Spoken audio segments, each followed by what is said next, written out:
Ассалаумағалейкум достар, сендермен бірге мен қазақ баласы. Достар, бүгінгі видеода біздер мінекей мына кешірші азамат.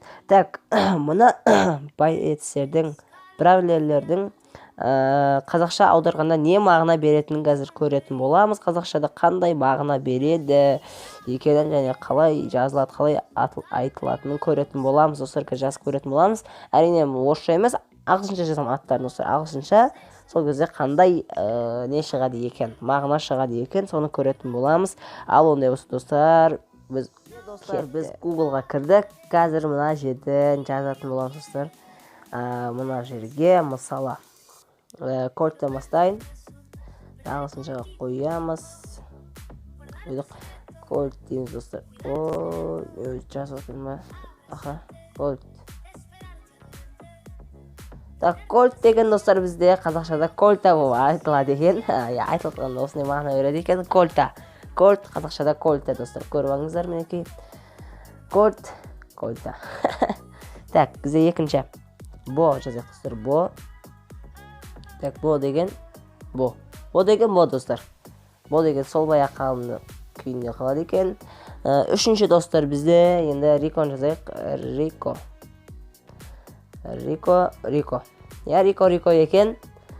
Что-то бір күлкілі бір нелер шоу керек қой негізі бізге. Бірақ ондай шығатқан жоқ. Карл жазамыз. Карл. Бізде Карл. Тоже достар, бәрі-бірде тек қана кольта болды, я? Басқалары әлі өзгерген жоқ. Карл. Бо. Сосын Рико болды. Ал енді кімді? Брок. Давай. Брок. Брок. Еш айырмашылығы жоқ. Қазақшада дәл солай айтылады екен, барлығы мағыналар өзгермейді екен. Жарайды, пенни өзгеретін жер енді пенни. Айырмашылығы жоқ екен достар. Вообще пенни болады екен. Ал эмс қалай? Эмс. Достар, эмс неге өзгеріс жоқ? Неге өзгеріс жоқ вообще? Давай, пипер. Құбыр. Достар, пипер құбыр. Пайпер құбыр екен. Қазақшада. Құбыр. Прикиньте. Құбыр. Пайпер құбыр. Құбыр. Не өзгеше екеу ғана болды. Кольта болды, қатты өзгерген жоқ. Ал пайпер құбыр болды. Джесси ше достар. Джесси. Осылай еді. Джесси. Сол баяғы екен. Тик көрек. Тик. Қалай еді ол? Осылай. Кене. Достар, кене. Тик кене. Ема, прикиньте. Тик кене. Ема, пайпер құбыр. Тик кене. Қызық достар. Барлей жазайық.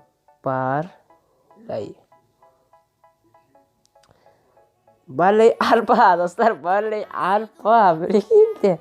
Ема. Барлей арпа.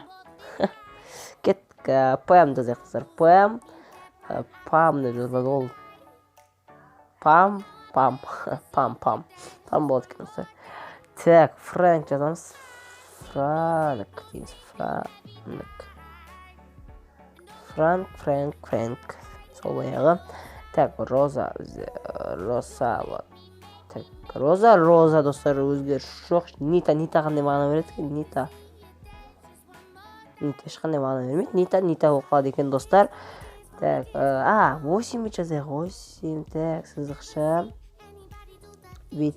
Бұл не мағына сонда? 8 бит. По-любому бір мағынан көпсі бір мағына береді екен. Давай Шелли жазамыз. Шелли. Қабық. Достар, қабық. Шелли просто қабық. Бізде пайпер құбыр. Барлей арпа. Шелли қабық. Және тик кене. Кольта болды. Қалған бәрі сол күйінше. Енді бізде Эль Примо достар. Эль Примо жазып көреді. Эль Примо. Сол күйінше қалады екен. Давай, Дэрил жазамыз енді. Дарил. Даррел даррел болады екен достар. Даррел болады екен. Так, тараны жазамыз. Тара достар. Тара ешқандай өзгеріс жоқ. Келесі джин жазайық достар. Джин. Ген. Джин бізде ген екен достар. Ген. Давай, динамик жазайық. Динамика болады екен достар. Динамайт емес, динамика. Так, келесі Поко достар. Поко ешқандай айырмашылық жоқ. Поко.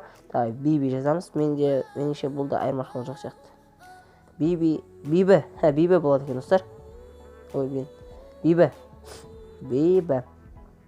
Биби емес, Биби болады екен қазақшада. Биби. Так, ал бұл достар, бұл қызық болып тұр. Бұқа. Достар, бұл бұқа. Аты затына сай екен. Демейді. Бұл бұқа. Аты затына сай.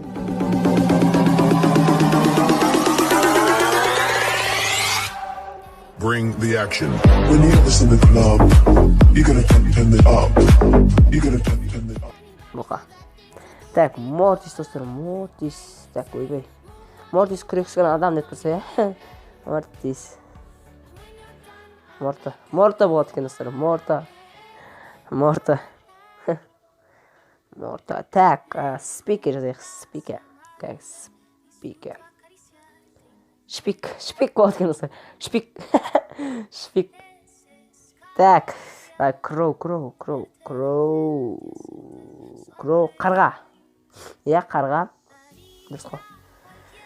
Қарға, қазақшада кроу. Орысшада ворон, қазақшада қарға. Дұрыс ол. Енді Леон кейінше қалады. Және соңғы біреулер бізде достар Санди, яғни Сенди. Құмды.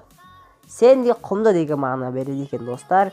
Енді көбісі өзгерген жоқ. Қазір өзгергендерді ғана жазып шығайын. Міне бірінші тұрған ол Сенди, құмды. Сосын бұл достар. Бұл бұқа. Сосын тик. Так. Кене. Так, кім өзгерді достар? Кім өзгерді? Так. Шелли, Шелли өзгерді ойым.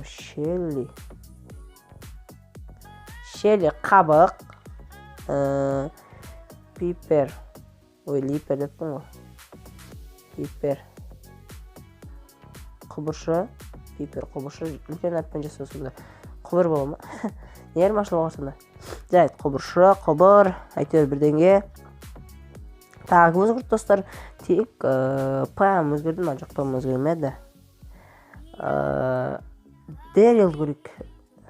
Ол Даррел болды, я? Иә, Даррел болды. Джинді көрейік. Джине. Ген болыпты достар. Ген тара болған еді. Динамика болды ол, по-моему. Солай. Достар, көріңіздер, осылардың ішінде сіздерге ең қатты ұнағаны қай сөз болды? Жазып кетеміз комментарийға. Қай аударма сіздерге ұнады, қайсысы күлкілеу болды? Соны комментарийға жазып кетеміз. Сендермен бірге болған мен, қазақ баласы. Сау. Айтпақшы достар, Бравл Старс сөзі қандай мағына береді екен? Давай соны жазып көреміз. Бравл Старс қандай сөз? Мағына айқас жұлдыздары. Мінекей достар, Бравл Старс деген мағына айқас жұлдыздары деген мағынаны береді екен. Мұнда аударып көрдік. Ал ондай болса достар, каналға жазылып, лайк басып, колокольчикті обязательно басып кетеміз. Және де мен сендермен қоштаспаймын. Кездескенше достар, сау.